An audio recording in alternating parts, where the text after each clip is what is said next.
Damos início ao terceiro e último painel, a hora-aula Comunidade Remuneratória do Professor. Convidamos para coordenar a mesa o professor Amarildo Pedro Sense, diretor do SIMPRO-RS.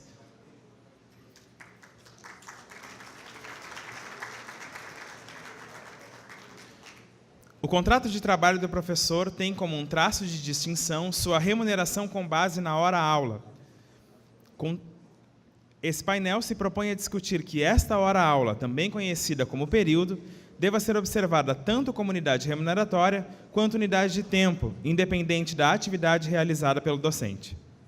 Para compor a mesa, convidamos Dr. Henrique Stefanello Teixeira, advogado e assessor jurídico do SIMPRO-RS.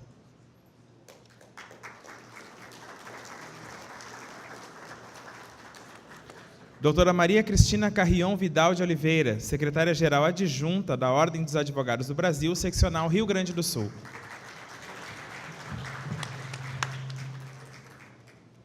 Dr. Marcelo Lâmego Pertence, desembargador do Tribunal Regional do Trabalho da Terceira Região.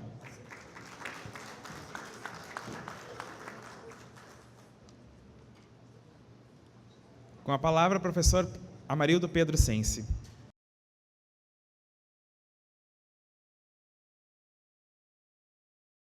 Agradecer já inicialmente a presença aqui de vocês, mas agora nesse último painel, como diz aqui no provérbio popular aqui do Rio Grande do Sul, agora vamos pegar o bicho pelas guampas aí, porque nós vamos tratar sobre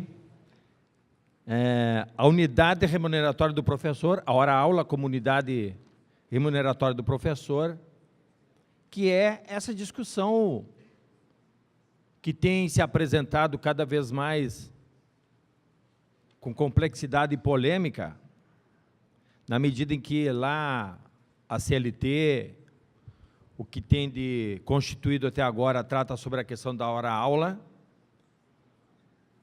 num tempo em que o professor talvez só desse aula, né? E que já vimos no dia de hoje, né, na atividade propedêutica de manhã, preparatória, atividade da tarde, enfim, no início da tarde, que a função do professor está muito além, né, de dar aula, felizmente. E que essa hora-aula como unidade, né, referência e de remuneração e tempo, ela hoje se constitui de novas realidades. É só fazer referência que uma das grandes instituições hoje no Brasil, talvez a maior presente aqui no Rio Grande do Sul, ela inclusive conseguiu e consegue agora e tenta separar o professor daquilo que ele dá em sala de aula, daquilo que ele faz como extensão, como pesquisa e outras atividades dentro da carga horária contratada, separando isso de maneira distinta, considerando uma parte hora-aula com determinado tempo e valor, e a outra atividade com outro tempo e com outro valor. Portanto, essa reflexão desse painel, ela deve constituir, e esse é o propósito, fundamentalmente de, primeiro, a gente ver como é que nós organizamos a resistência a essa frente nova, a essas novas realidades que se colocam, e essa resistência com argumentos, com novas fundamentações, né, para que ela também se constitui nas diversas frentes que nós temos. A frente do judiciário, na questão que envolve a jurisprudência, que envolve a frente do debate acadêmico propriamente dito sobre o conceito e a extensão da função do professor e da atividade do contrato desse professor e o pagamento correspondente, bem como nos prepare a nós, mais a corporação, e que a gente amplie para a sociedade esse convencimento da necessidade de se ter essa frente de luta para que a nossa atividade de professor ela seja contratada e remunerada pela atividade hora-aula, referência historicamente constituída e que hoje não abrange só atinge só a sala de aula, como todas as questões e o rol de todas as atividades, digamos assim, que compõem finalmente a função do professor. Então, para isso, a gente tem os nossos convidados aqui, brilhantes painelistas, e vamos começar aqui pelo Henrique, né, Stefanello Teixeira, que é graduado em Direito pela Universidade Federal de Pelotas, advogado trabalhista, assessor jurídico com ênfase em negociação coletiva e direito coletivo do trabalho, membro do coletivo jurídico do Simpro-RS e autor do livro Planos de Carreira Docente, uma questão estratégica do ensino superior privado. Então, conosco, a palavra, Henrique Teixeira.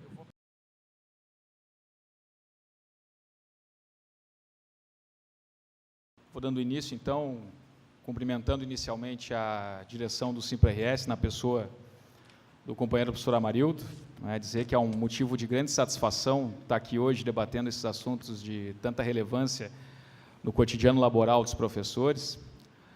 Cumprimentar a mesa, dizer que para mim é um motivo de muita satisfação poder dividi-la com personalidades do direito do trabalho, como o Dr. Marcelo Lamego Pertence, que é uma figura muito reconhecida aí no nosso meio, não só o meio do direito do trabalho, mas também no meio do coletivo do trabalho, do direito coletivo do trabalho, e o mesmo em relação à doutora Maria Cristina Carrion, que é uma pessoa a qual admiro muito a sua trajetória como advogada trabalhista na defesa dos direitos dos trabalhadores aqui no Estado.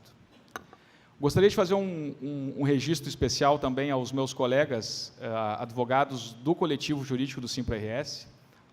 Aqui nesse plenário a gente tem hoje reunidos grande parte desse grupo de advogados que atua na militância em defesa dos direitos dos professores, e cumprimento esses colegas em nome da minha colega, também companheira de luta, a doutora Luciane Toss, que é uma das organizadoras do evento. Bom, o tema que hoje foi escolhido para fechar o nosso debate, ele tem um traço distintivo muito peculiar. É seguramente o principal fator de distinção dessa categoria diferenciada dos professores em relação aos trabalhadores, regra geral. Essa discussão do que é hora-aula, de como ela é remunerada, qual é a forma de remuneração e qual é o resultado disso no contrato de trabalho, ela pode ter vários caminhos e várias possibilidades de discussão. A primeira delas é referente ao que o meu professor também, o Rodrigo Schwartz, que foi meu professor lá na FEMARGS, bem elencou, é esse conceito de que essa hora-aula ela pode aglutinar tarefas para além daquelas presencialmente realizadas. O nosso entendimento defendido pelo jurídico do sindicato, é que, independentemente da existência desse conceito de aula, ou hora-aula, mais modernamente, não existe a possibilidade de se aglutinar tarefas dentro do mesmo período de tempo, por uma questão, obviamente, física. Eu não posso trabalhar num determinado momento do espaço-tempo e depois não ser remunerado por esse trabalho, ou então contar esse espaço-tempo num outro momento sem a devida contraprestação. Isso, discordando um pouco da explanação do Dr. Rodrigo, não é justificativa para a não utilização desse conceito de hora-aula. O conceito de hora-aula, e o professor Amarildo referiu isso no início aqui da sua apresentação, ele também tem que ser defendido em alguns casos, porque em muitos momentos, sequer a hora-aula, sequer este direito, esse reconhecimento dessa unidade remuneratória é respeitado. E, obviamente, sempre numa linha de precarização. Agora apareceu ali. Perdão. O professor ele é considerado categoria diferenciada, isso está lá previsto no artigo 511, parágrafo 3º da CLT, quando se trata ali da questão da base de representação sindical. Mas, como categoria diferenciada, esse conceito da CLT, estabelece que categoria é a que se forma dos empregados que exerçam funções ou funções diferenciadas por força de estatuto profissional, como o caso dos advogados, que possuem a lei própria, os engenheiros, os médicos, ou em consequência de condições de vida singulares. Essas condições singulares de vida é o que une os professores nessa categoria diferenciada. É isso que os diferencia dos demais trabalhadores. E essa diferenciação está prevista lá na CLT, nos artigos 317 e seguintes. Então, o professor tem uma peculiaridade. O professor é reconhecido como uma categoria diferenciada. Ele deveria, pelo menos, ter normas protetivas que avançassem naquilo que os outros trabalhadores possuem, diante dessa condição específica. A CLT não estabelece categoria diferenciada para piorar condições. Ela estabelece a categoria diferenciada, serve para agregar novos direitos e novas proteções. É no artigo 320 da CLT que reside esse conceito hoje denominado de hora-aula. Muita gente conversou sobre quando que foi estabelecido esse conceito de aula, o que o professor trabalhava, o que ele realizava, lá em 9 de agosto de 1943, época em que foi editada a CLT, foi publicada. O que diz o artigo 320, eu gostaria de chamar a atenção para esse ponto. A remuneração dos professores será fixada pelo número de aulas semanais na conformidade dos horários. A gente observa dessa estrutura jurídica, dessa proposta do caput, que sequer o conceito de hora-aula existia lá em 43. O professor era remunerado pelo número de aulas semanais. O que nos leva a crer, até conversava com a Maria Cristina, que muito provavelmente não fazia só aula, não dava só aula, mas que essa era a atividade quase que exclusiva dentro dessa realidade contratual. Quer dizer o quê? Que o professor, então, recebia pelas 4 horas, vamos imaginar assim, pelas 4 aulas de um turno, esse contrato se encerrava e esse pagamento era realizado conforme estabelece o parágrafo 1º, que é calculado de forma semanal, com base na carga horária semanal, mas pago mensalmente. Então, quer dizer o quê? O professor ele pode ser considerado um horista para fins de aferição do conteúdo, do conjunto do trabalho desenvolvido, também da remuneração, mas ele é um mensalista na forma de recebimento. Então, esse pagamento, ele se dá obrigatoriamente no final do mês, com base em um benefício, para fins de cálculo, aí os que são que têm mais compreensão da questão da matemática vão me ajudar a fazer essa avaliação. Mas as 4 semanas e meia, elas são uma vantagem nesse sentido, porque elas agregam mais ou menos uns 5%, né, na questão quando confrontada com o repouso semanal remunerado. Então, se o repouso semanal remunerado é de 1/6 sobre a carga horária semanal multiplicada por 4,5 semanas. Qual é a peculiaridade desse tipo de contrato? E o resultado, primeiro deles, o primeiro resultado desse tipo de contratação. O trabalhador, regra geral, é contratado sempre com uma carga horária mínima, que pode ser uma jornada de 8 horas diárias e uma carga horária de até 44 horas semanais. Com o professor, isso não acontece. Esse é o primeiro destaque da condição específica do professor. É a flexibilidade, lá em 43 não se falava em flexibilização, mas falava em flexibilidade. É a flexibilidade desse contrato e da quantidade de tempo e remuneração, com base no princípio da existência ou não do trabalho na conformidade dos horários. Bom, mas então, aonde vai parar o princípio da irredutibilidade salarial? Que é aquele que garante que o trabalhador não pode ter o seu salário aviltado por conta de iniciativa do empregador. Esse princípio é mitigado, inclusive pelo TST, na medida em que ele reconhece a possibilidade da redução de carga horária quando houver a redução de turmas. Então, aí é mais desses problemas que envolvem esse tipo de contratação e a contratação motivada pelas horas-aula. Então, o professor hoje pode ter a sua remuneração reduzida semestre a semestre, como no caso da educação superior acontece, de acordo com essa oferta de trabalho, conforme o entendimento do TST. Essa variação de carga horária ela tem limitações. As limitações geralmente estão incluídas nas convenções coletivas de trabalho, nas normas coletivas. Existem alguns estados onde isso não há previsão, mas aqui no Rio Grande do Sul, eu posso citar como exemplo, essa variação de carga horária passa pela execução de condições específicas. Isso quer dizer o quê? Somente quando observado alguma daquelas hipóteses no rol taxativo da convenção, o empregador pode operar a redução da carga horária. Isso limita, evidentemente, esse poder, o poder discricionário, o poder diretivo do empregador, mas não é suficiente para impedir essa flutuação de carga horária que é tão comum na categoria docente.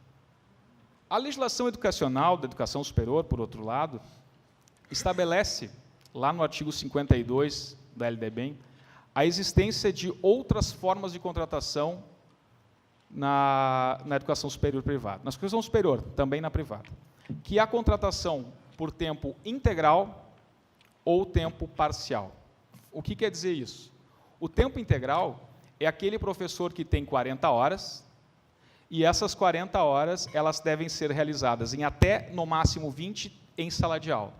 As demais atividades são destinadas para tudo aquilo que sabemos e vimos hoje que o professor pode e deve fazer no desenvolvimento do seu contrato de trabalho. Porque não é mais faculdade, não é mais opção, passa a ser atribuição da tarefa do desempenho da atividade docente. Isso quer dizer o quê, pessoal? Isso é uma questão que eu acho que é central para o nosso debate. Que essas atividades de ensino, que essa tese de que a hora-aula paga a preparação daquele tempo de preparação de sala de aula e tal, ela não pode jamais ser aplicada, porque não é mais só sala de aula que se trabalha. Não existe como, não há como eu dizer que esse tipo de trabalhador, essa categoria específica, ela é penalizada pela sua condição especial. Ah, não, por eles darem aula, eles só recebem quando estão na frente dos alunos. É evidente que, por serem funções do contrato de trabalho dos professores, que todas estas atividades devem ser remuneradas. E como serão remuneradas? Remuneradas de acordo com a única forma que pode ser remunerado o professor, que é com a hora-aula. Então, por isso que a nossa fala, que um pouco desse debate tem esse viés defensivo. Porque não é somente a remuneração da atividade, como a forma de remunerá-la. Se a hora-aula é o sistema de remuneração e também de mensuração do tempo, que eu acho que é o que mais a Cristina vai abordar, desse conjunto de atividades, ela tem que ser observada sempre. Então, 4 semanas e meia, mais um sexto, é a forma de remunerar todas as atividades docentes com base na minha hora-aula.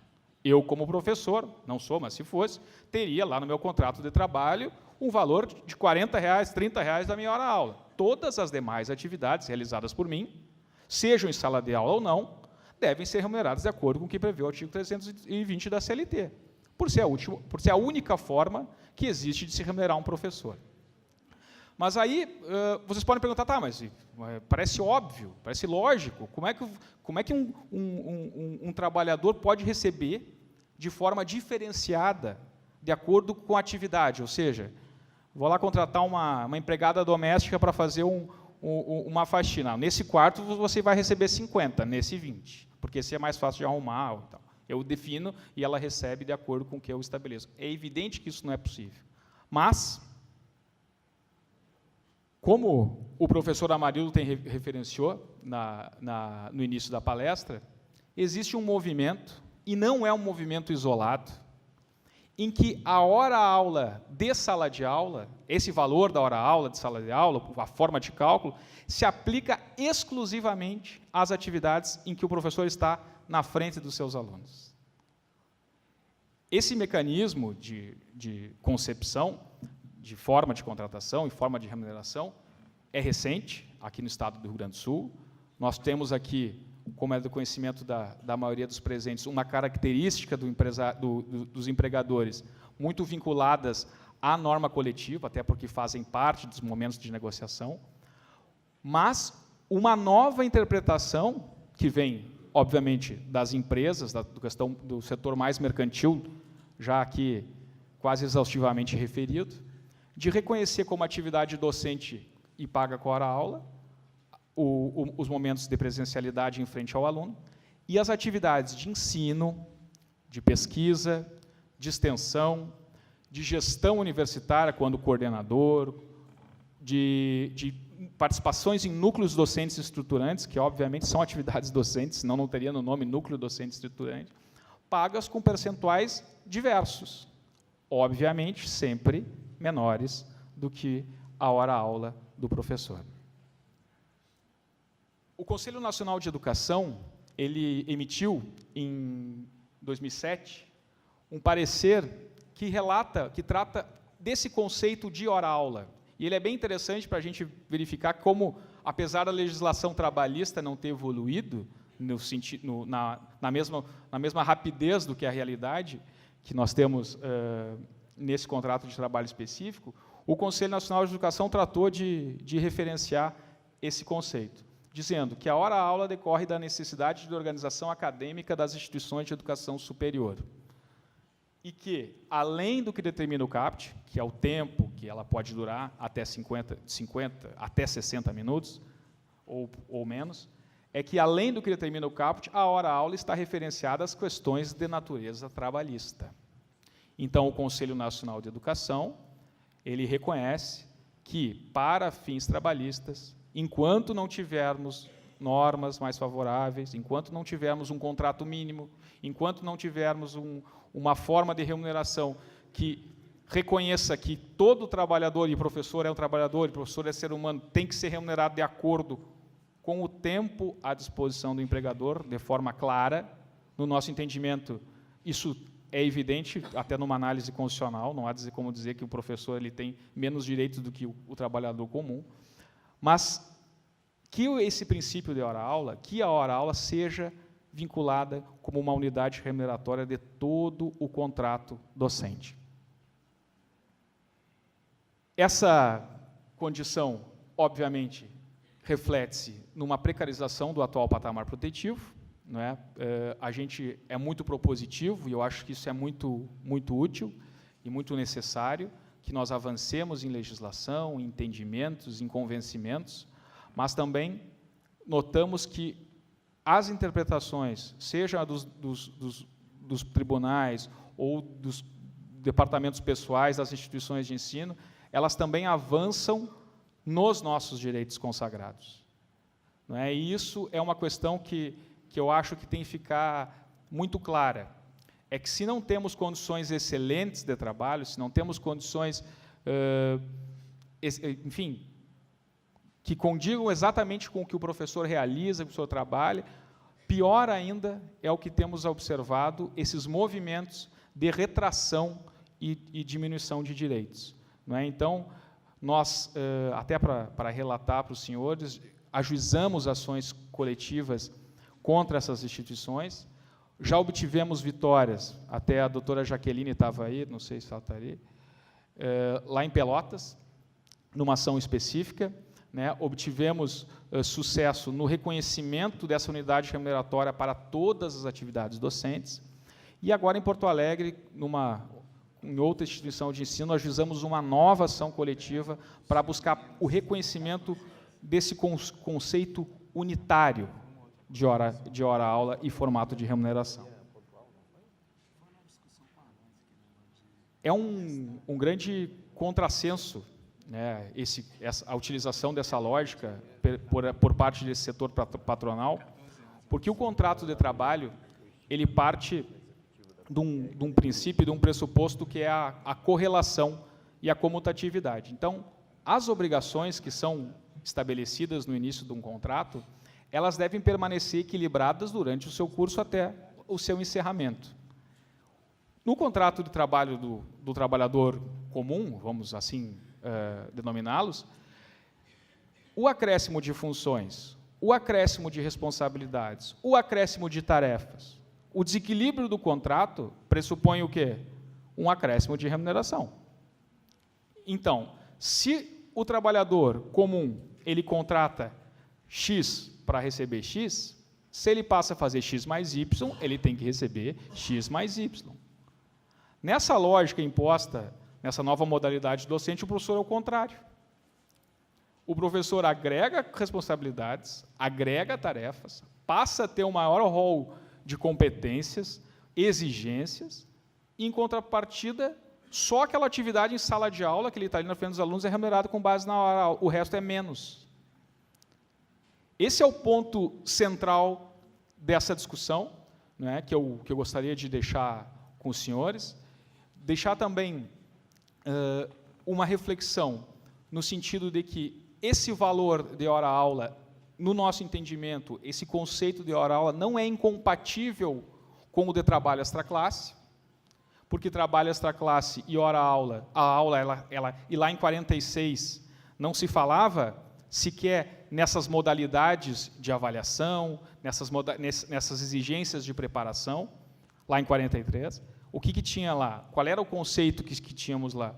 Era uma grande autonomia do professor.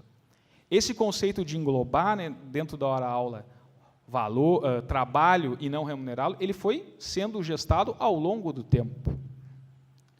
Então, senhores, eu gostaria de deixar isso destacado, até porque é uma questão muito cara para nós, que esse conceito de hora-aula não é um conceito autorizativo de trabalho gratuito, em hipótese alguma.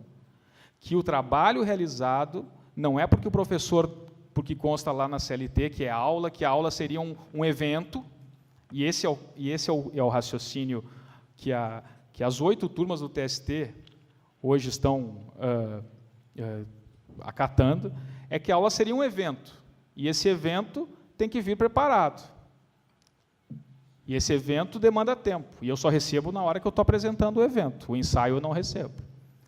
E isso, né, esse conceito de hora-aula não serve para isso. O conceito de hora-aula serve para delimitar uma unidade temporal, e se o professor não tem um contrato mínimo, se a carga horária dele flutua e varia no decorrer do seu contrato, isso também não pode servir como forma de precarizar ainda mais a sua estrutura contratual. Essas eram as colocações. Eu gostaria de agradecer a atenção de todos e já me coloco à disposição para responder eventuais perguntas. Obrigado. Muito bem. Passo a palavra aqui para Maria Cristina Carrion Vidal de Oliveira, graduada pela Pontifícia Universidade Católica do Rio Grande do Sul, assessora jurídica do Sindicato dos Trabalhadores em Empresas de Transporte Coletivos Urbanos de Passageiros de Porto Alegre e do Sindicato dos Trabalhadores em Transportes Rodoviários Intermunicipais, Interestaduais, Turismo e Fretamento do Estado do Rio Grande do Sul. É diretora da Associação Brasileira de Advogados Trabalhistas, ABRAT, do qual já foi vice-presidente. É secretária-geral adjunta da OAB, RS, e integra a Comissão de Direito Sindical do Conselho Federal da OAB.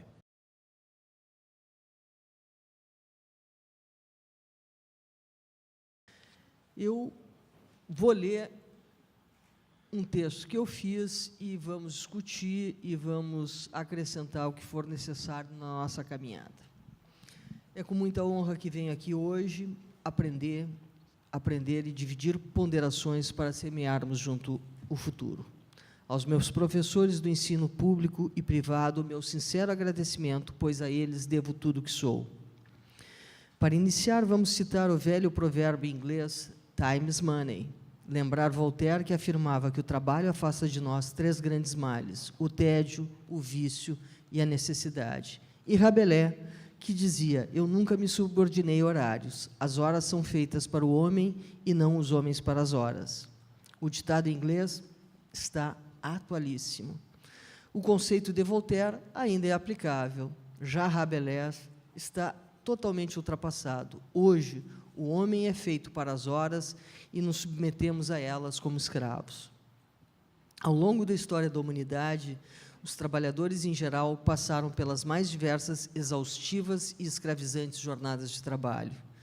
É no século XIX, com o aparecimento da Revolução Industrial na Inglaterra vitoriana e a crescente unificação das lutas dos trabalhadores, que ocorre uma ruptura do padrão de exploração do homem pelo capital, havendo uma mudança significativa quanto à remuneração e duração do trabalho. É a partir daí que a jornada de 8 horas diárias passa a ser adotada em alguns países. É a consolidação das leis do trabalho que torna realidade para todos os trabalhadores urbanos a jornada de 8 horas e que cria jornadas especiais para algumas categorias profissionais, entre elas a dos professores. A norma constitucional determina a valorização social do trabalho, não podendo o trabalhador ficar prejudicado de seus direitos, os quais são de natureza alimentar. O trabalho é um direito social e a valorização do trabalho humano e da livre iniciativa são fundamentos da ordem econômica. Isto está na Constituição brasileira. Apesar disto, muito se briga e pouco se soluciona no que tange à valorização do indivíduo que trabalha para outrem. O Diário Catarinense publicou matéria no dia 29 de agosto de 2014, em que afirmava que 20% dos profissionais da educação brasileiros se obrigam a dar aula em mais de uma instituição a fim de conseguir uma remuneração minimamente razoável. Tal situação, segundo a matéria, causa adoecimento físico e psicológico, em especial a síndrome de burnout, definida pela psicóloga Ana Maria Rossi como uma condição de estresse e desânimo extremo com o trabalho, e que trata-se de uma exaustão mental e física que se inicia com sentimento de injustiça e falta de reconhecimento. Na presente palestra, o que está em debate é a Jornada Especial do Professor.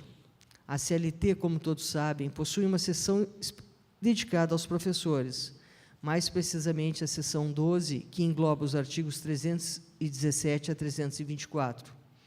Tal seção, para quem não trabalha diretamente com esta categoria profissional, causa uma certa dificuldade de entendimento, mas vamos adiante. A remuneração do professor é fixada de acordo com o número de aulas semanais, conforme o artigo 320 da CLT. Portanto, a variação da carga horária é da essência do trabalho do professor. O que se discute aqui é a utilização da hora-aula como unidade remuneratória do professor. Como não sou da área, fiz uma exaustiva pesquisa na jurisprudência dos nossos tribunais do trabalho e pouco encontrei. O que me causou espécie é a forma conservadora como a atividade do professor é examinada. Enquanto outras categorias possuem sensíveis avanços jurisprudenciais em relação à remuneração e jornada de trabalho, os professores permanecem como se estivessem parados no tempo. Como já disse no primeiro seminário aqui do Simpro, o judiciário trabalhista parece não querer ver que a atividade do professor não mais se restringe a dar aulas presenciais. É premente que os magistrados mudem sua visão desta categoria profissional e compreendam que as suas tarefas mudaram como o mundo. A sociedade faz constantes críticas e cobranças sobre ensinos, e grande parte é dirigida aos professores, exigindo-se cada vez mais dos docentes uma melhor qualificação com atualização científica e tecnológica constante. O padrão salarial da categoria é determinado pelo estabelecimento do conceito da unidade hora-aula, conforme disposto nos artigos 318 e 320 caput da CLT. Esta unidade é definida apenas para atividade de docência e, por muito tempo, os tribunais decidiam que, mesmo havendo redução do número de aulas dadas, não haveria redução salarial, porque o valor unitário da hora-aula permanecia o mesmo. Ora, senhores, se diminui o número de horas laboradas, é lógico que houve diminuição da remuneração, mas demorou muito tempo para que esse entendimento prevalecesse. Assim, para melhor tentar entender a situação dos professores, foi sendo construído o conceito de que o valor da hora-aula difere da hora-relógio de 60 minutos. A luta constante dos sindicatos de professores fez com que algumas categorias de docentes possuem hora-aula em valor unitário inferior a 60 minutos. Hoje nos deparamos com um novo patamar a ser alcançado, qual seja a de que todo o trabalho executado pelo professor seja remunerado pelo valor hora-aula, seja essa hora-aula de 50, 45 minutos ou 30 minutos. As decisões majoritárias dos tribunais são pela aplicação da hora-aula unicamente para o período em que o professor ministra a aula, sendo que as demais atividades exercidas pelo docente são consideradas pela chamada hora-relógio. Para ilustrar, transcrevemos um acordo do TRT da terceira região, que eu espero que seja ultrapassado logo. Professor, valor da hora-aula, carga horária. A duração da hora-aula, 50 minutos do professor, não pode ser confundida com a remuneração daquela mesma hora-aula, a qual, indubitavelmente, deve considerar sempre a hora de 60 minutos. Em momento algum, a lei ou a norma coletiva estipula que todas as 40 horas semanais a serem cumpridas pelo professor em regime de dedicação integral devem ser, cada uma, de 50 minutos. Uma hora é uma hora e tem 60 minutos em qualquer lugar, excetuando-se a ficção do artigo 73 da CLT, que não vem ao caso. Em outras palavras, em momento algum, a lei ou a norma coletiva fixaram a hora do professor em 50 minutos. O que elas fazem é apenas determinar que cada aula ministrada deve ter 50 minutos, o que é bem diferente. Não compete ao judiciário, ao arrepio da lei ou da norma coletiva, estipular jornada reduzida específica para o professor. O raciocínio utilizado neste acordo é simples, isto é, a duração da hora-aula, 50 minutos, não se confunde com a sua remuneração, a qual, indubitavelmente, deve considerar a hora de 60 minutos. Este entendimento pode ser matematicamente perfeito, mas incorreto no conceito de justiça. O Tribunal Superior de Trabalho já criou inúmeras ficções, como a prevista no parágrafo 1º do artigo 73 da CLT, que determina que a hora noturna será computada como de 50 minutos e 30 segundos. A assertiva, acima, é bem exemplificada através da súmula 60 do Colendo TST, a qual trata da prorrogação da jornada noturna para a diurna. Diz o seguinte: adicional noturno, integração no salário e prorrogação em horário diurno. Cumprida integralmente a jornada no período noturno e prorrogada, devido é também o adicional quanto às horas prorrogadas. Então, por que para o professor não há como ter entendimento parecido? A resposta é simples. O professor não é considerado como um trabalhador como os outros. A nossa sociedade ainda considera que o professor é somente aquele que ministra a aula, um abnegado que exerce a profissão mais por vocação e que não se preocupa com a sua manutenção.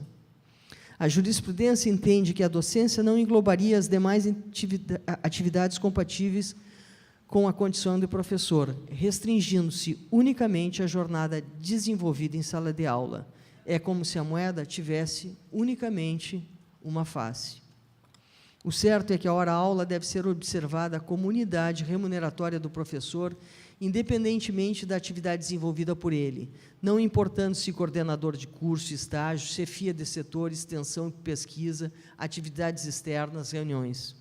A hora-aula como unidade remuneratória do professor deve ser observada quando da mensuração dos períodos à disposição do empregador em atividades não realizadas em sala de aula, pois tudo o que mais faz parte do conceito de docência. Por exemplo, é impossível ser um coordenador de curso e estágio se não for professor.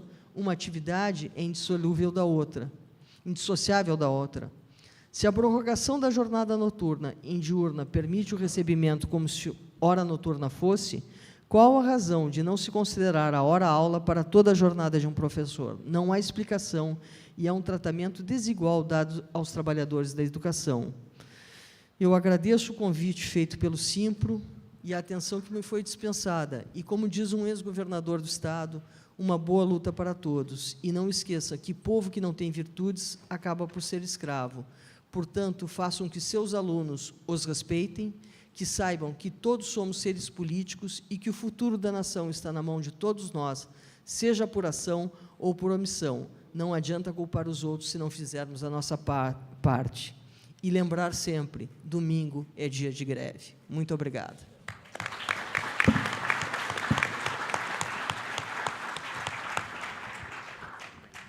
Nosso terceiro painelista, graduado em Direito pela Universidade Federal de Minas Gerais e mestre em Direito pela Pontifícia Universidade Católica de Minas Gerais, professor na graduação e pós-graduação de Direito da Faculdade de Direito Milton Campos e desembargador federal do Tribunal Regional do Trabalho da Terceira Região.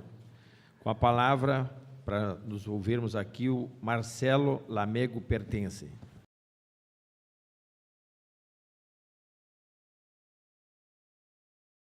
Inicialmente, eu gostaria de cumprimentar toda a mesa, a doutora Cristina, todos os participantes, e principalmente agradecer aos sindicatos professores do Rio Grande do Sul a oportunidade de vir ao Rio Grande do Sul. Foi a primeira vez que eu vim a Porto Alegre. Desde a minha época de movimento estudantil, da minha atuação como advogado, eu sempre tive muita afinidade com os gaúchos. Eu acho que tem uma semelhança guardada aqui entre Rio e São Paulo, e fica gauchado e os mineiros juntos. Então, eu sempre tive muita simpatia, ainda não conhecia essa bela cidade, então estou tendo essa oportunidade graças ao Sindicato dos Professores. E a tarefa que me cabe é um pouco difícil, ao final do dia, ser a última palestra, e vai ser meio difícil não ser repetitivo, somente quando a gente está falando em tempo e remuneração. Mas eu peguei uma pouco perspectiva, porque, exatamente por ter trabalhado, eu advoguei no Sindicato dos Professores durante 24 anos, 24 anos eu advoguei. Durante 14 anos eu advoguei no Sindicato dos Professores, há 6 anos eu estou no Tribunal do Trabalho. Então, o raciocínio que a gente tem em Minas, quando você fala em trabalho extraordinário, trabalho extraclasse, é um pouco diferente do que a gente tem aqui. Exatamente porque tem lá, como o Zé Carlos lembrou aqui na palestra hoje, no início da tarde, você tem tem um adicional por atividade extraclasse. Que aí você já começa, na própria definição, a estabelecer o que é atividade dentro da sala de aula e o que é atividade fora da sala de aula. Porque, para determinar o que é atividade extraclasse, você tem que dizer o que é. E é aquela inerente à sala de aula, realizada fora da sala de aula. E isso é importante também, essa definição inerente à sala de aula, porque eu sou professor também no ensino superior, e a gente sabe, eu entendo até como um avanço, que é a questão da monografia de fim de curso.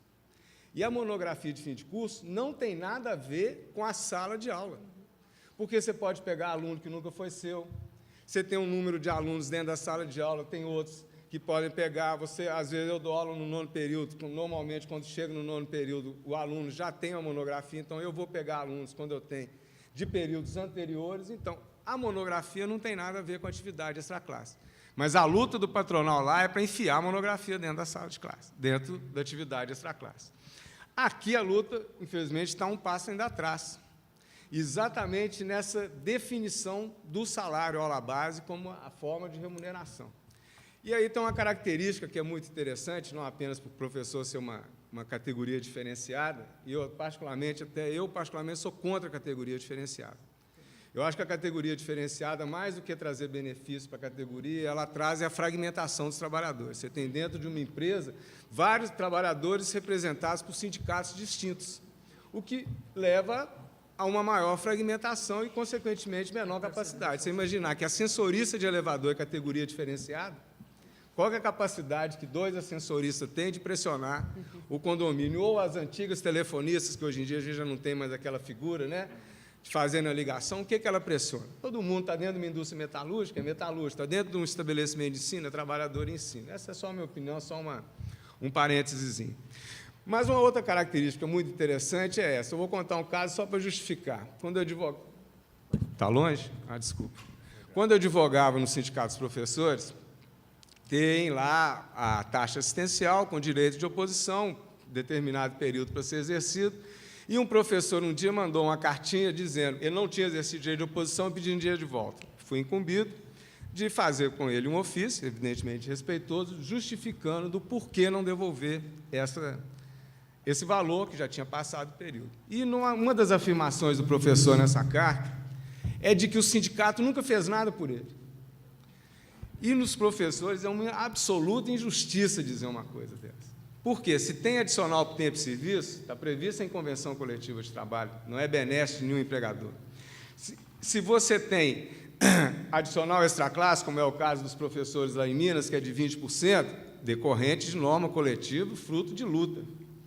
Se você tem hora-aula de 50 minutos, é porque tem convenção coletiva de trabalho. A hora-aula de 50 minutos, de 60 ou de 40, ela não está estabelecida em norma legal. Ela é fruto da normatização coletiva. E é tão espalhada que todas as convenções coletivas têm. Nós temos módulo de 60, normalmente até a 4ª ou 5ª série, dependendo se 8 ou 9 anos, e a partir daí os módulos de 50. E fazendo uma pesquisa para essa participação hoje no seminário, levantando algumas convenções, há até convenções que estabelecem módulos de 40 minutos. principalmente no ensino noturno, eu notei isso mais no interior de São Paulo. Então, esse módulo, né, ele é uma característica fruto de convenção coletiva, e não é pouco, porque de 50% para 60% são 20%. Se você majora, simplesmente aumenta de novo a carga horária sem alteração, você está pondo mais 20 minutos de trabalho sem a efetiva contraprestação. Então, reduzir a hora, né, criar essa hora fixa, foi uma conquista convencional.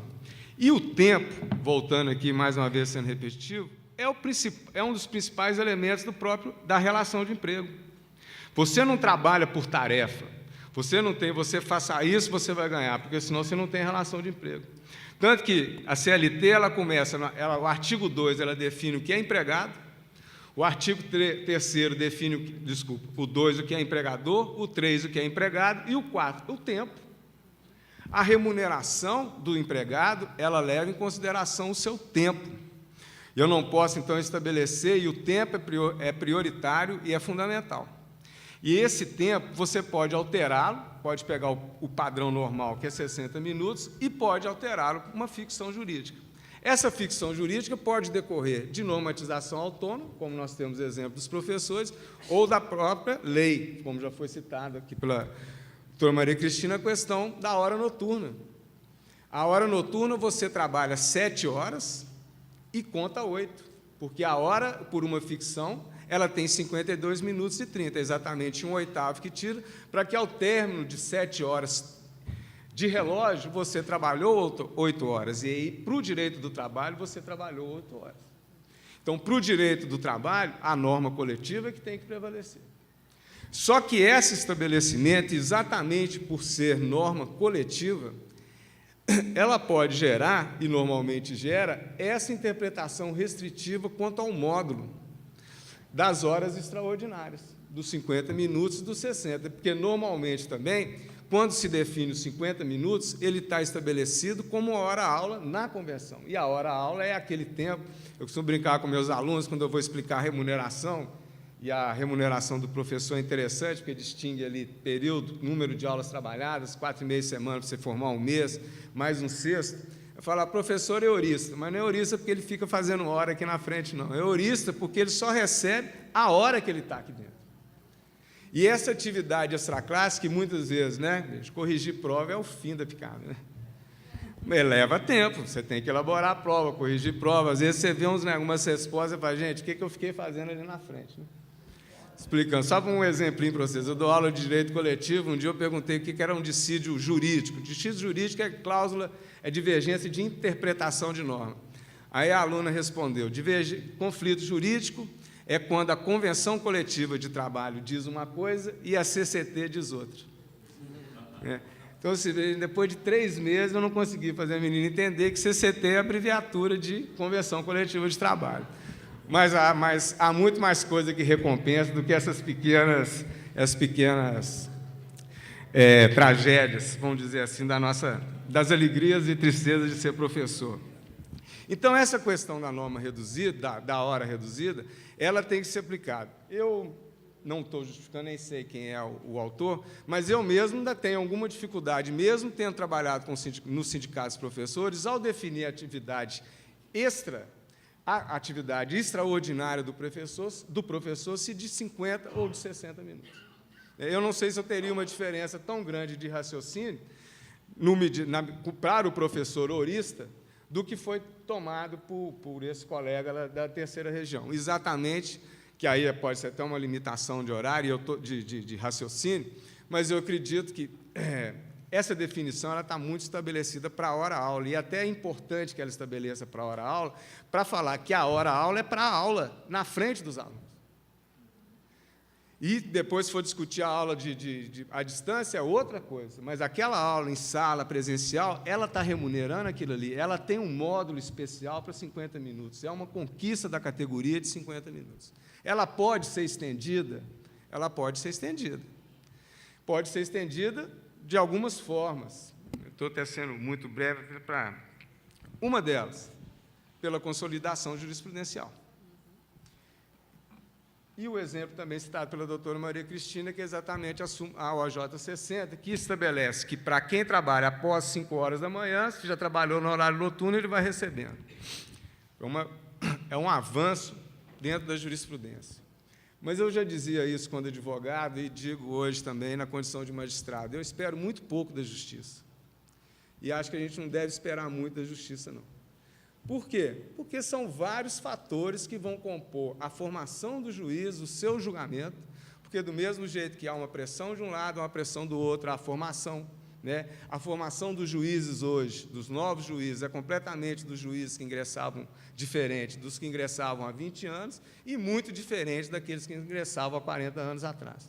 Essa composição, essa formação toda, ela vai fazer com essa diferença de posicionamentos e com uma tendência muito conservadora, não tenho dúvida disso. O juiz Rodrigo Schwarzer falou muito do trabalho que as empresas fazem de mandar nota, cartilhas, demonstrando isso. É uma coisa importante para os sindicatos fazerem. Essa interlocução que está sendo feita aqui hoje, extremamente importante, que conta com a participação de magistratura, Ministério Público do Trabalho, um Ministério Público do Trabalho muito fiel ao compromisso constitucional que ele tem, à grande importância que a Constituição de 88 lhe deu, mas existem limitações para isso. Uma outra forma de se obter esse reconhecimento do módulo de 50 minutos para as demais atividades do professor fora da sala de aula, uma alternativa seria o processo legislativo. Né? Não é difícil dizer, e até muito fácil compreender, que o processo legislativo, além de ser extremamente lento, não está num momento muito bom para a classe operária, para os trabalhadores como um todo. Não está bom nem no Congresso, nem no Supremo Tribunal Federal, já foi falada aqui a questão da repercussão geral da terceirização, são momentos de resistência, pode até ser revolucionário, mas o mais que a gente está conseguindo agora é resistir. Então, dentro de um sistema legislativo, principalmente levando em consideração, se a gente pegar as convenções, nós temos vários tratamentos diferentes para a hora-aula, para a definição. Talvez uma das convenções que tenha melhor definição ou a mais detalhada definição sobre atividade extraordinária seja exatamente aqui a do Simpro Rio Grande do Sul. A maior parte das convenções apenas estabelece um adicional de 50% e a hora extra. Então, nós temos essa variação pela própria instrumentação normativa. Nós temos, dentro de um mesmo instrumento normativo, e o próprio sindicato, eu vou tomar como base do sindicato. Está muito depressa, gente? Eu sou meio metralhadora para falar, se tiver depressa, vocês me avisam, por favor. A questão do Simpro aqui. Nós temos qualificação para horas extras de 50%, que são as 2 primeiras da semana. Nós temos uma qualificação para hora extra 100%, e nós temos uma qualificação de trabalho que se estende sem remuneração extraordinária. Quando a gente pega algumas cláusulas que constam assim, o módulo é de 50 minutos, como, por exemplo,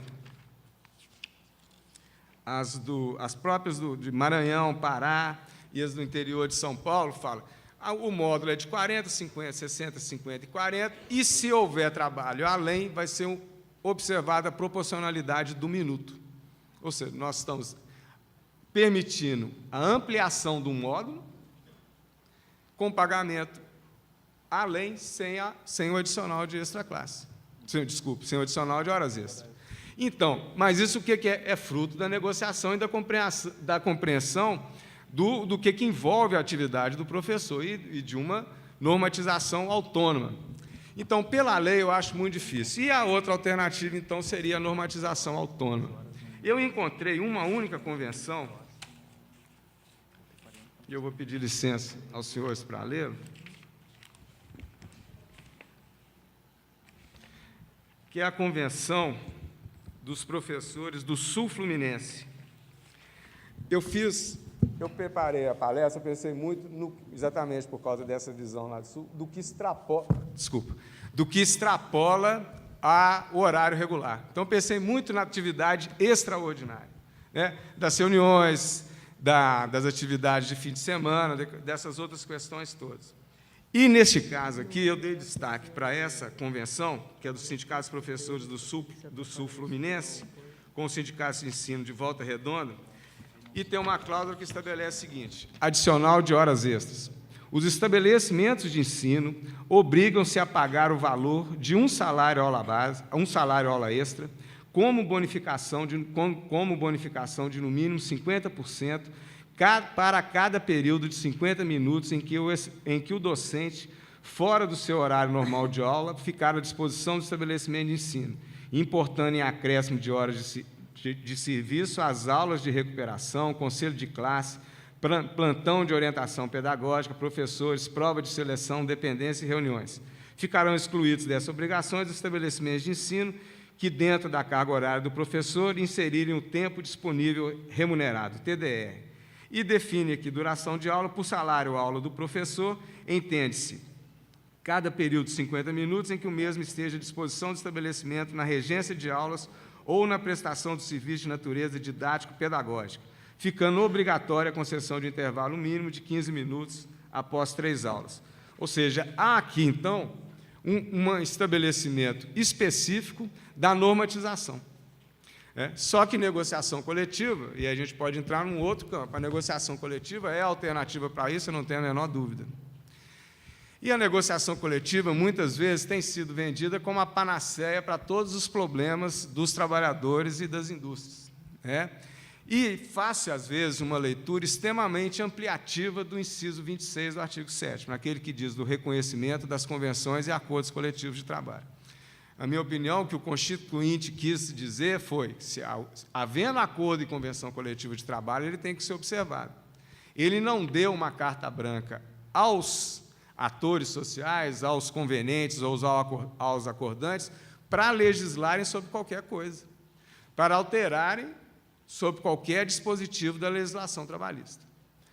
Então, um bom exemplo disso é exatamente a questão do intervalo intra-jornada, em que o TST, depois de algum tempo, teve a OJ 342, e depois, hoje está consolidado na súmula 437, a respeito do intervalo entre a jornada, dizendo o seguinte: é vedado negociar sobre intervalo entre a jornada, medida de saúde e segurança. A jornada, as horas noturnas são também medida de saúde e segurança. Às vezes você não trabalha 8 horas, mas trabalha menos para cumprir uma jornada diária. A jornada que a Constituição estabelece no seu artigo 7º, inciso 13, é a máxima de 8 horas, uma 44 semanais das 7h20. Mas você tem algumas categorias que já têm estabelecido isso há mais tempo, em menor condição.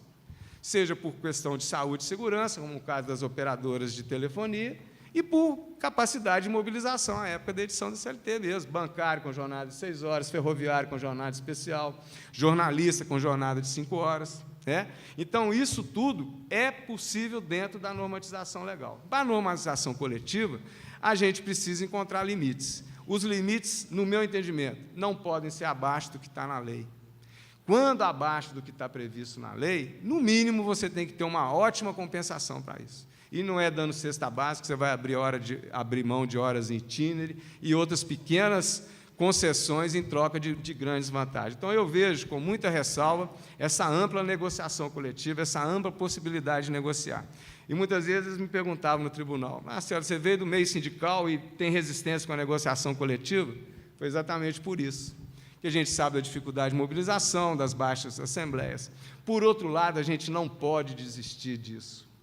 E aí, eu até peço perdão se eu estiver sendo um tanto ousado na afirmação, mas eu senti falta nesse seminário de uma parte, dos clientes das escolas. Essa luta para demonstrar que o professor não se remunera apenas para a sala de aula, tem que ganhar o cliente da escola. Por quê? Porque, na hora que vier essa discussão, como é que ela vai ser passada para o cliente da escola, pelo dono da escola? Eles querem aumentar o meu custo e eu vou ter de passar isso para vocês.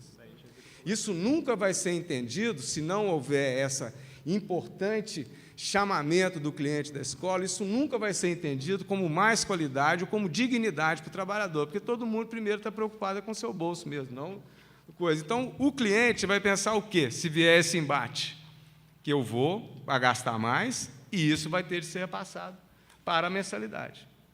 Isso, então, é muito importante, no meu entendimento, que essa interlocução, além do Poder Judiciário, além do Ministério Público, se me permito, também os pais, também os alunos que pagam as suas mensalidades, também o cliente do estabelecimento empregador.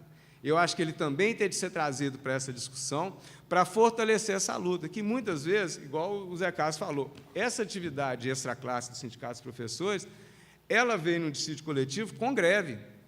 O Tribunal Superior do Trabalho cassou essa decisão e ela voltou depois em convenção coletiva com greve. É lógico que o momento é absolutamente outro, nós não estamos mais em 1989, a dificuldade de mobilização, o embate que se faz contra a greve, né, a ponto, né, de se tratando o professor como uma missão ou como um sacerdócio, ele tem que gostar de tudo.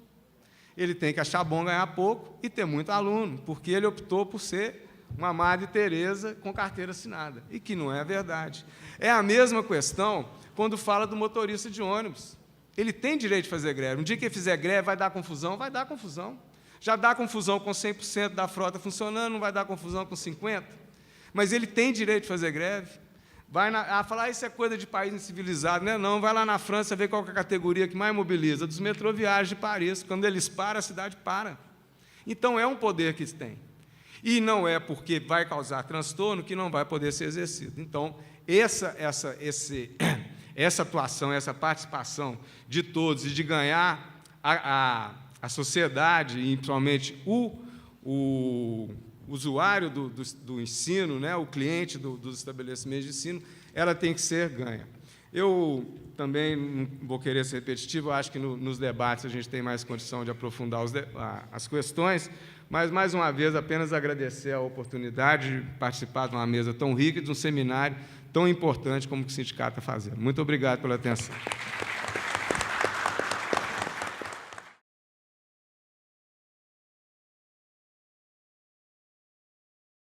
Celso Napolitano, da FEPESP, nossos companheiros lá de São Paulo. Boa tarde aos colegas e às colegas.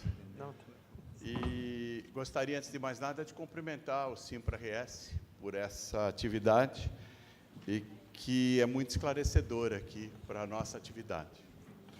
Eu também queria dizer que não sou advogado, então, que me perdoem por se eu cometer algum erro aqui jurídico ou de interpretação da norma jurídica. Eu gostaria de dizer o seguinte, formular o seguinte pensamento. De acordo com o que o doutor colocou, a doutora e o desembargador, eu entendo perfeitamente, posso entender perfeitamente, que os tribunais e os juízes entendam como inerente à minha função docente a preparação de aula. Bom, para eu me colocar frente a uma sala de aula, eu preciso me preparar, eu preciso ter todo esse trabalho de preparação e de antecipação da disciplina que eu vou lecionar. Quer dizer, eu não posso saber simplesmente aquele assunto que eu vou dar naquela aula, e sim eu tenho que saber pelo menos o curso todo. Se não a minha disciplina toda, pelo menos o curso todo. Então, eu posso entender como isso uma atividade inerente à minha profissão. E, nas convenções coletivas, para o trabalho de correção e de preparação de provas, exercícios, etc., que é uma atividade que eu estou prestando para o aluno, nós até já conseguimos alguma remuneração. Lá em São Paulo, por exemplo, é 5% da carga horária semanal, o desembargador disse que em Minas é 20% da carga horária semanal, o que significa que para 20 aulas que eu tenho a lecionar, 5% é uma aula que eu tenho de preparação. Para 20 aulas em Minas Gerais, são 4 aulas que eu tenho de preparação. Ok? Então, dá para entender a remuneração disso como um percentual da minha carga horária para todos. Mas espera um pouquinho, eu não estou só batendo no aspecto de que eu preciso trabalhar em casa para preparar minha aula, porque isso já me disseram, bom, em qualquer atividade, a pessoa precisa se preparar para poder exercê-la. Hoje em dia não dá mais, que a gente sempre dizia, não, qualquer atividade, ele termina a aula, termina a atividade dele, fecha a gaveta, vai embora para casa. O professor não, termina a atividade dele, pega a gaveta e leva embora para casa. Não é assim? Mas não, hoje o senso comum aí do neoliberalismo diz que não, as pessoas têm que trabalhar, inclusive, em casa, porque tem trabalho por celular, etc. Tá bom. Tudo bem, dá para entender.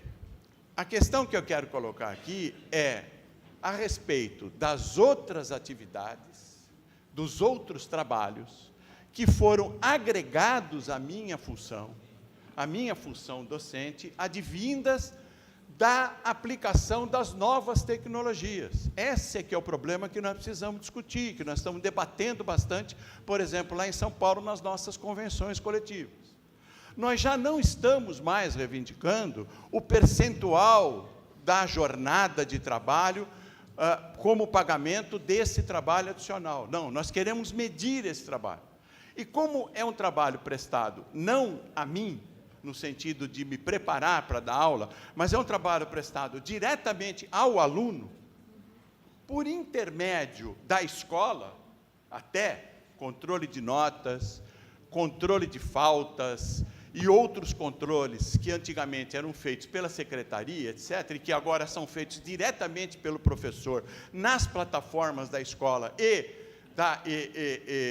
transmitidas diretamente ao pai de aluno. Então, é um trabalho que eu estou prestando ao pai de aluno, porém, com a intermediação da escola, mas também pelo trabalho diretamente ao aluno, através de postagem de materiais, textos, exercícios, orientações, slides, tarefas, e por responder e-mails diretamente aos alunos.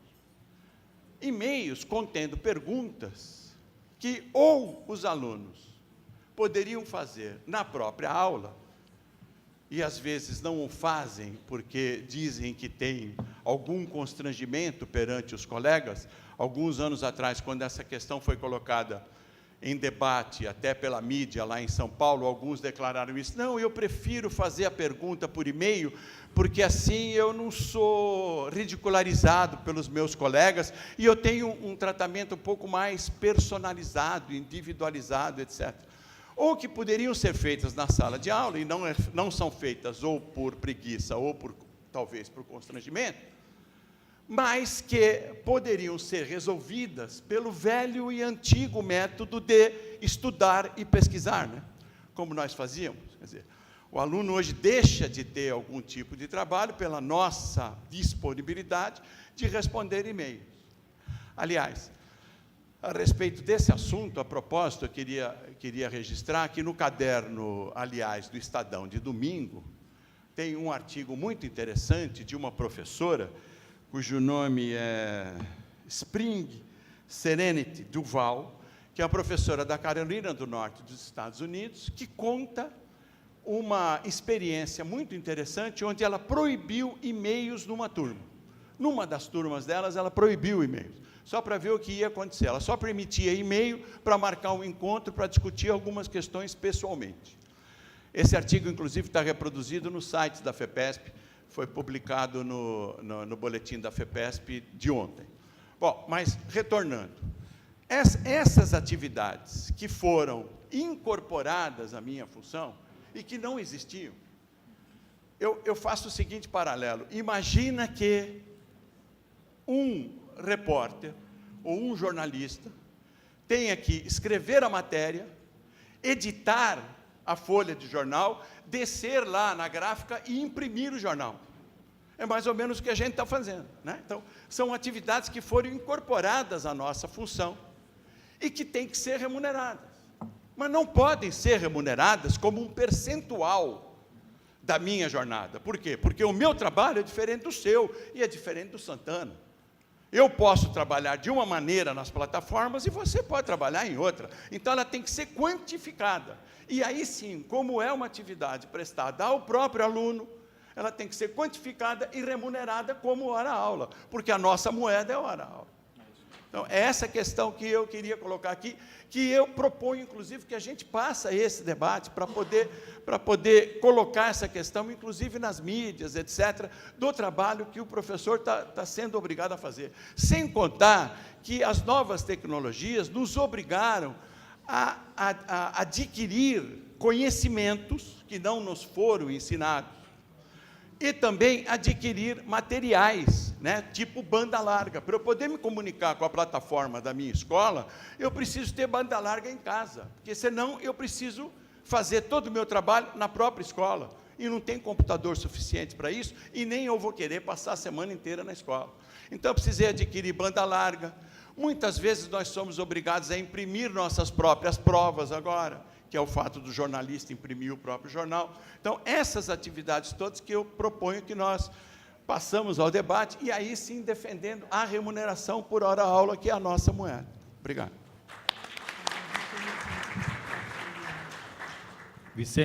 Doutor Vicente Martins. Temos vaga aqui, mais 3 pessoas. Professora Cecília, mais 2.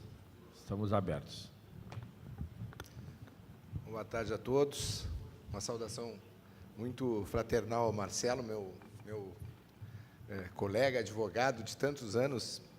E eu acho que a discussão que a gente está propondo aqui, e o professor que me antecedeu aqui, ele falou na inclusão de novas tecnologias, e acho que esse é um ponto de partida que nos leva a essa reflexão. Mas eu diria até o seguinte, professor, na minha época de escola, os professores eles faziam o trabalho aquele do gráfico, porque eles operavam os mimeógrafos a álcool, né? E eles faziam a prova, eles elaboravam a prova, depois eles iam e passavam no mimeógrafo a álcool, né? Quem não lembra do cheiro de mimeógrafo a álcool? E depois ele aplicava a prova, levava para casa, corrigia a prova, e aí sim, normalmente ele entregava as notas para a secretaria lançar, né? Então, o que eu acho que a inclusão das novas tecnologias permite é que esta discussão seja compreendida pela sociedade em geral, porque a inclusão das novas tecnologias determina que todos os trabalhadores, de uma forma geral, passem a sofrer o que os professores sofriam, e sofreram durante tantos e tantos anos.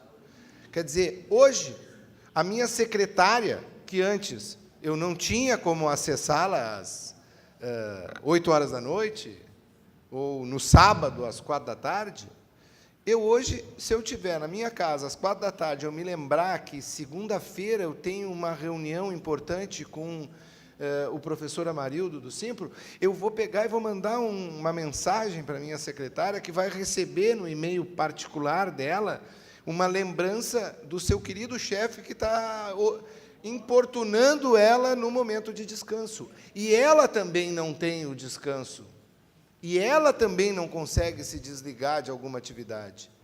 E isso passa a ser um senso comum entre os trabalhadores, que permite que esta discussão possa ser feita com o magistrado, que o magistrado consiga entender isso, porque ele também passa a ter acesso por parte da corregedora, que manda uma mensagem para ele, ou alguma coisa assim. E o que nós temos que fazer, do ponto de vista jurídico e político, jurídico nosso, e aí eu acho que é a nossa tarefa, enquanto operadores do direito, vinculados à advocacia do sindicato, é de que a gente consiga trabalhar melhor esta argumentação jurídica para que os tribunais possam se debruçar e possam debater isso.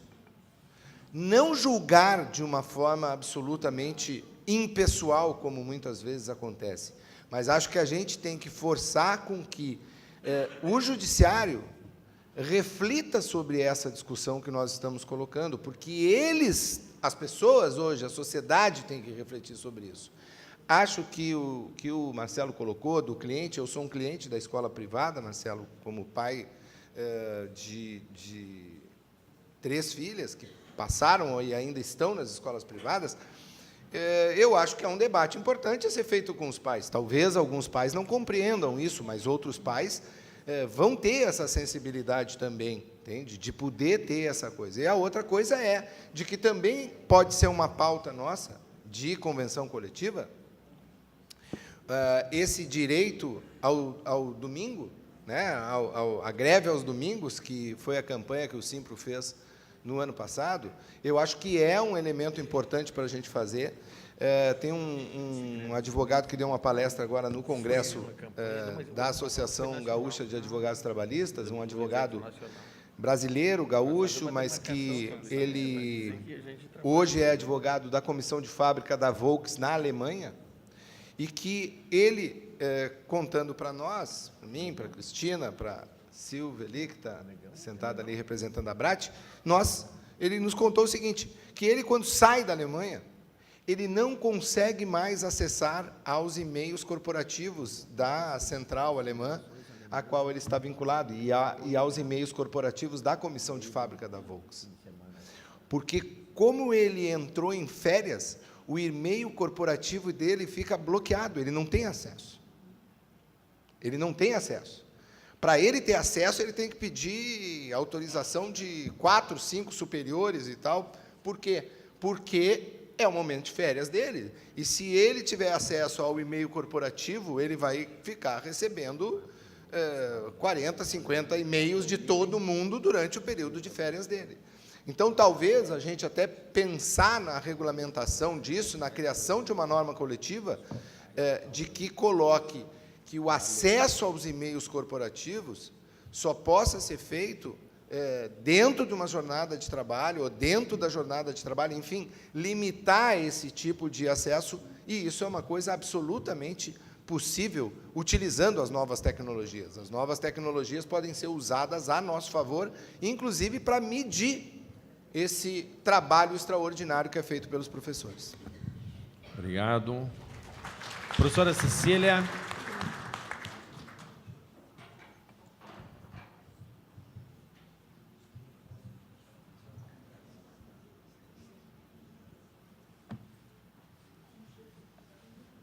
Eu gostaria de retomar um pouco mais a objetividade da nossa discussão aqui. De fato, desde hoje pela manhã, nós estamos discutindo a ampliação do trabalho do professor. E temos uma avaliação de que a cada dia que passa, amplia esse trabalho, que é totalmente visível. Eu me lembro de quando eu comecei a trabalhar no Bom Conselho, já faz algum tempo, é verdade, já faz uns 20 anos, existiam 9 pessoas na secretaria da escola. Hoje, tem uma só.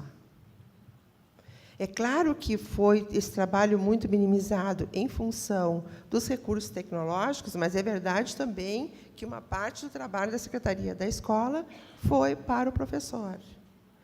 Então, é claro, e também é difícil nós conseguirmos quantificar esse trabalho que foi ampliado dessa forma intensiva.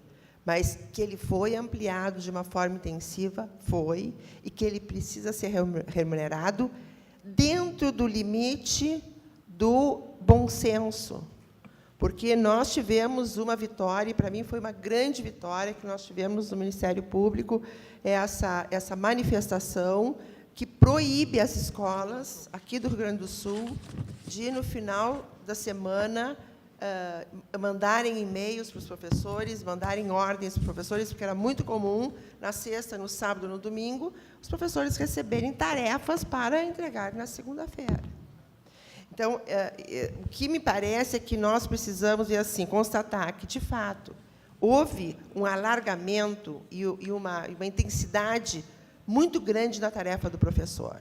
Eu acho que essa é a primeira, vamos dizer assim, a primeira síntese, né, que eu consigo enxergar dessa nossa discussão no dia de hoje. Em segundo lugar, esse trabalho precisa ser remunerado.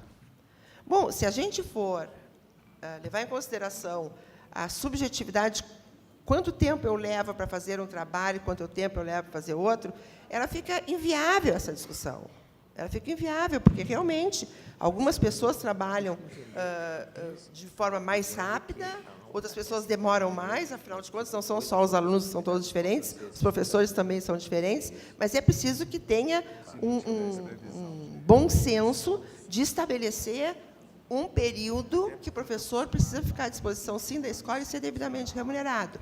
E nós, como sindicato de professores, precisamos também estar atentos para que esse excesso de trabalho, para que esse trabalho elástico, ele não seja ou não permaneça dessa forma. É necessário, sim, que nós tenhamos a iniciativa de promovermos campanhas e, inclusive, reivindicações junto ao sindicato patronal, no sentido de limitar o trabalho do professor. Então, acho que são duas questões que são extremamente importantes, né, em relação a essa constatação da elasticidade do trabalho do professor, que é, primeiro, o professor precisa ser remunerado por esse trabalho extraordinário que ele faz. Em segundo lugar, é preciso que haja um limite para esse trabalho do professor. E isso nós temos que discutir com a categoria, tentando, não desistindo da categoria, porque às vezes dá vontade, né, de desistir, porque, enfim, as pessoas têm um perfil muito individual, né, hoje em dia, né, juntar as pessoas e tal fica cada vez mais difícil. Mas eu acho que a gente tem que insistir nessa questão. Eu acho que isso que nós fizemos lá no Simpro, de incitar a categoria a dimensionar o seu trabalho, né, através daquele programa que a gente fez, me parece que é bem importante no sentido de conscientizar, e nós temos que ter esse duplo caminho. Primeiro, em relação ao sindicato patronal, não é possível, né, que a gente não tenha alguma interlocução em relação a isso. Eu acho que é importante também não desistir disso, e, por outro lado, também acionar o judiciário. Na medida que o sindicato patronal não entende e não quer entender e não quer gradativamente atender essas realidades do professor, bom, é necessário que a gente faça, então, esse tipo de evento que nós fizemos hoje, no sentido, sim, de mostrar para as pessoas que vêm aqui, de mostrar para os nossos convidados da área jurídica, qual é a realidade do trabalho do professor. E, por esse motivo, eu acho que a gente já é um pouco vitorioso, né, nesse sentido. E quero dizer, doutor Marcelo, que a interlocução com os pais, eu não acredito nela. Não acredito, porque os pais, de uma forma diferente, eles querem que o professor trabalhe mais e querem pagar menos pela mensalidade escolar. Então, me parece que ali existe problema, sim, e eu acho que cada um no seu quadrado. Eu acho que vamos conseguir melhores objetivos. Obrigada. E, como não tem escrito, vou me arvorar aqui uma questão. Percebi aqui um entendimento e tal, que eu acho que a mesa pode nos auxiliar sobre esse assunto que está nesse temário, que é possível, então, que o professor tenha 50 minutos pela aula, sala de aula, e tenha mais que 50 minutos nas outras atividades? Tu colocasses, Marcelo, essa questão, dando essa condição e essa possibilidade, já, né, parece-me que aqui o doutor Henrique Carrion talvez não tenha essa opinião. Isso é uma coisa. E a segunda é essa prática em relação a... Então, se é possível isso, seria possível também, que é o que algumas estão fazendo, aí, essas instituições mais mercantis, de considerar que o valor de pagar a sala de aula, aqueles 50 minutos, é um valor, e que as atividades que não são, mas são contratadas como unidade única, né? O professor tem um contrato lá de 30 horas, que 20 de sala de aula sejam remuneradas no valor X, e aquelas não sala de aula, valor Y. Porque isso é o que nós temos enfrentado e convivido aqui, né, com algumas instituições aqui no Rio Grande do Sul, por exemplo. Então, já apareceu o último inscrito aqui. Desculpe o seu nome, pode vir. Andresa, te apresenta aí. E pode falar o microfone, depois retomamos aqui para a mesa. Bom, eu Sim, já peço tá. desculpa pelo atrevimento, porque eu estou aqui de metida. Eu sou a professora Andresa, sou professora da cidade de Novo Hamburgo. Eu trabalho de manhã numa zona rural, sou professora, então, de uma classe de 4º e 5º ano integrada, e à tarde eu trabalho no Sindicato dos Professores de Novo Hamburgo. Eu me autorizo a vir aqui, né, e já agradeço a oportunidade, para poder fazer um relato curtinho, mas colocar o quanto a gente está sempre atento à caminhada de vocês do Simpro, né? Nós contamos com professores concursados municipais, mas também temos professores que fazem essa jornada de trabalhar com ensino com o concurso municipal, com alguma escola particular, então com ensino privado, e inclusive com escolas estaduais, fazendo os 3 turnos. E o que a gente tem um pouquinho para falar, para acrescentar, de repente, de Novo Hamburgo, é que Novo Hamburgo foi a primeira cidade que conseguiu ganhar na justiça 1/3 de hora atividade. No entanto, ela ainda não está sendo aplicada, né? Mas, em relação a tudo que vocês falaram hoje, dá para acrescentar o seguinte: bom, com a justiça a gente ganhou 1/3 de hora de atividade, que ainda não foi implantado, mas com a mobilização nós conseguimos 1/5, né? Claro que a gente sabe que é em função da mobilização e da justiça também, né? Que como se não houvesse nenhum andamento de que nenhuma visão para o juiz de que a cidade estava se movimentando para isso, haveria consequências mais sérias. O que nós temos? Nós temos uma cidade que era pioneira em educação.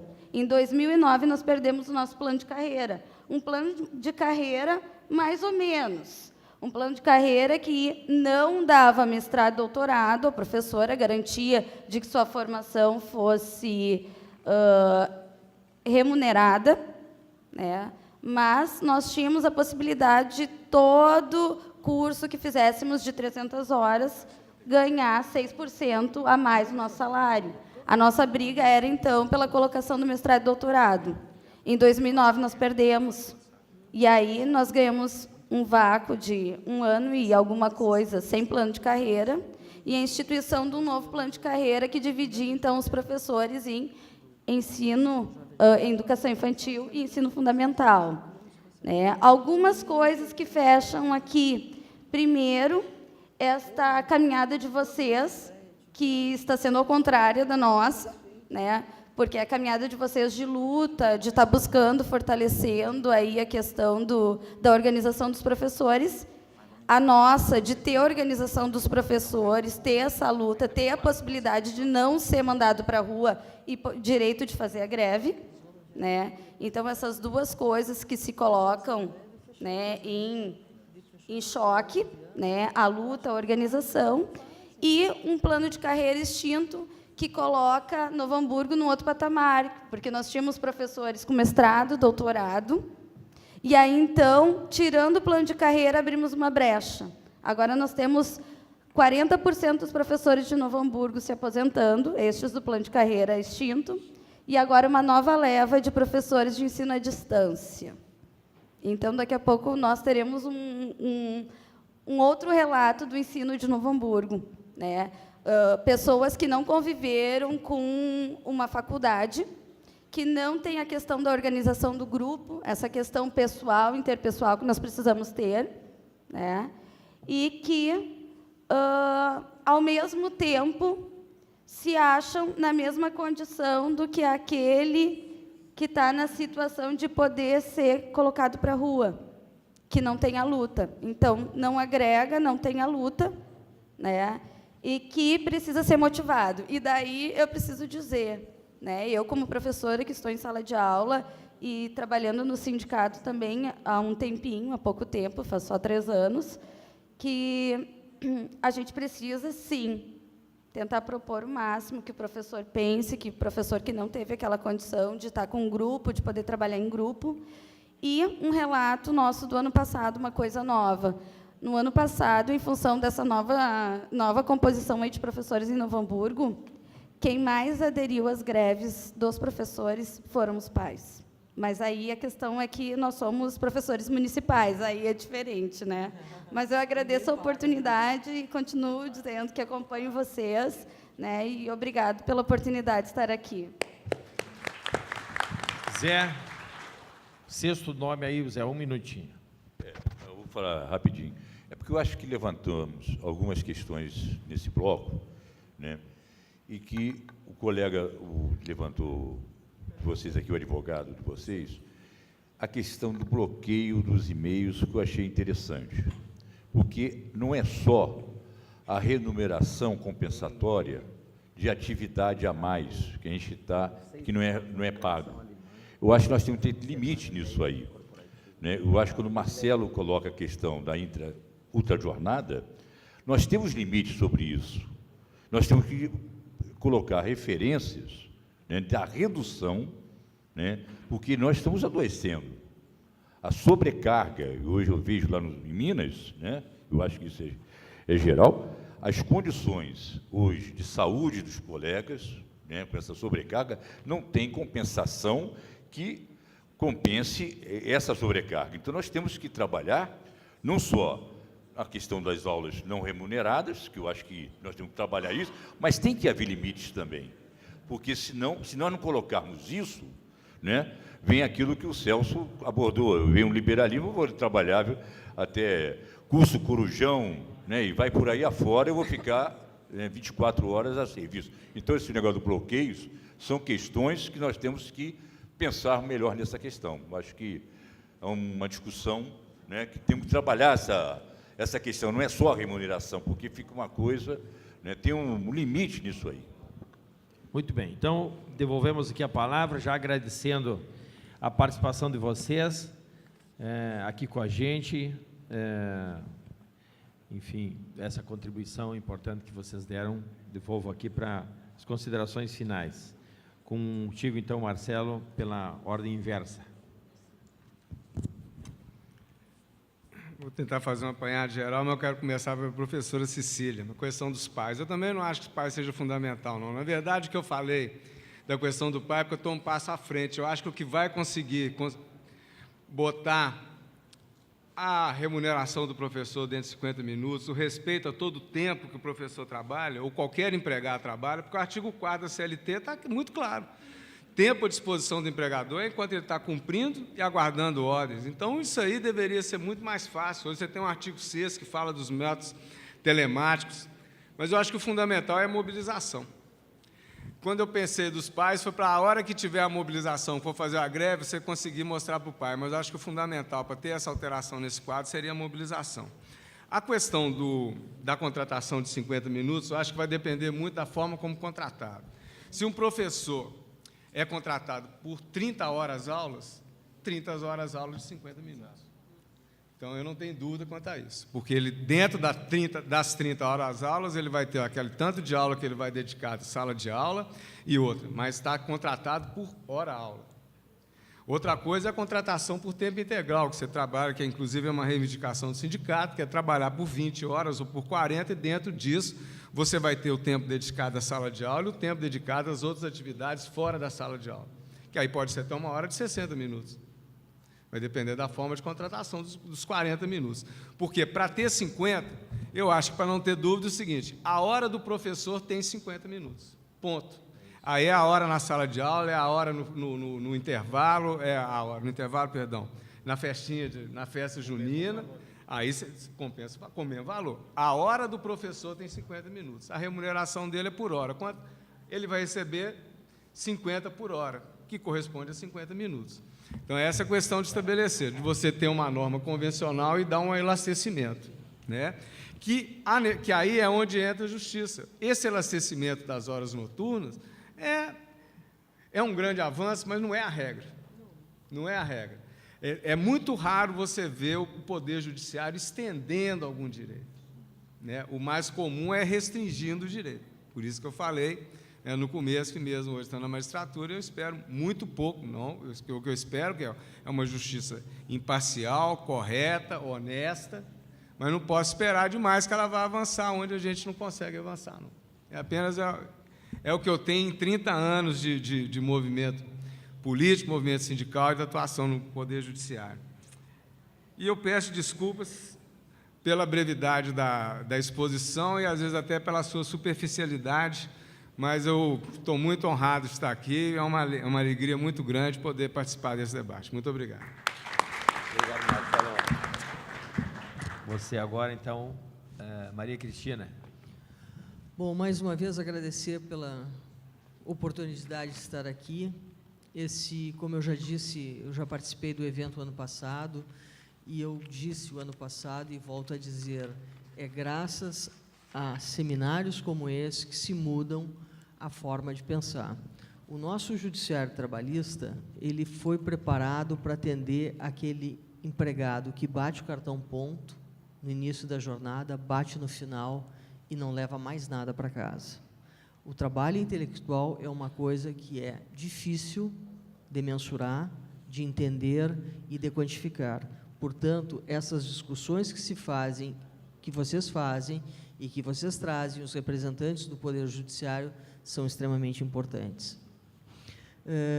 A gente também conversava aqui com o Henrique, o problema de conseguir com que os trabalhadores se conscientizem que é importante participar das suas entidades sindicais, porque muitas vezes a nossa força na negociação ela fica muito pequena, porque o patronal sabe que na nossa Assembleia não passou de 30 pessoas.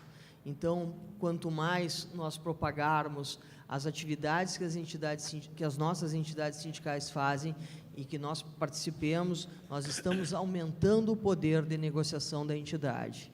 E continuo dizendo que a propaganda que vocês fizeram ano passado, de que domingo é dia de greve, é de extrema importância, porque ele faz as pessoas pensar, refletir sobre o que vocês fazem e o que vocês adiantam. E com relação à clientela das escolas, se os pais se interessassem tanto assim, cada vez que o CEPERGS faz uma greve, os pais que não pagam mensalidade estariam lá na Praça da Matriz batendo o sino, e não batem. Tá?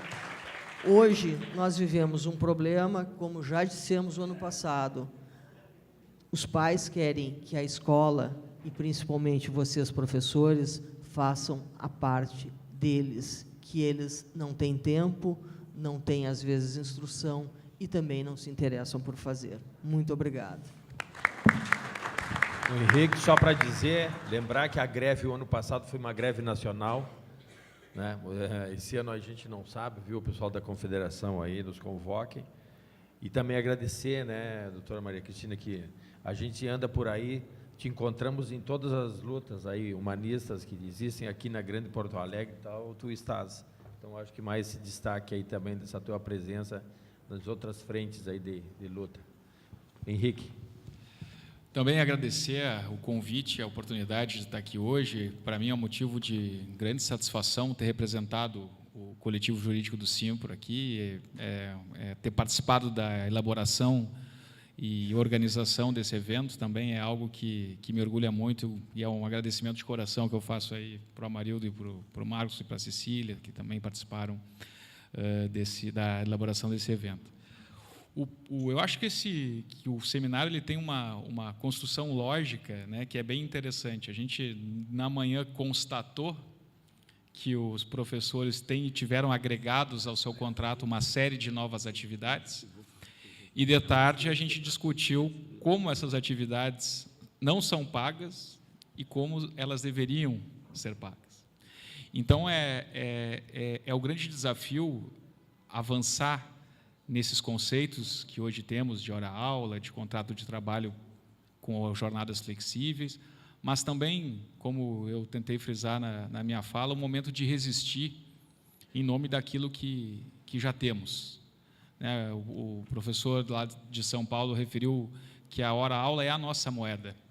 A hora-aula é a forma que nós temos de ver remunerado o trabalho docente, né? E essas funções que foram agregadas, essas novas, tanto pelas novas tecnologias, até como pela própria legislação educacional, que traz essas novas funções, não como funções acessórias, mas como funções efetivas do contrato de trabalho docente. Hoje, pesquisar, fazer extensão e gestão na educação superior tem o mesmo valor e a mesma importância do que o ensino.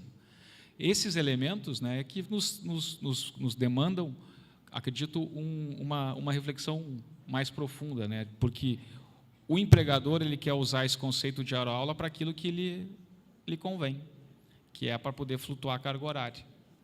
E, no momento de remunerar as outras atividades, ele pretende remunerar por hora-relógio, ou então ele pretende remunerar com valor menor, mas também ali o princípio da redutibilidade salarial também não está garantido, ele também quer flutuar a carga horária nesse outro viés.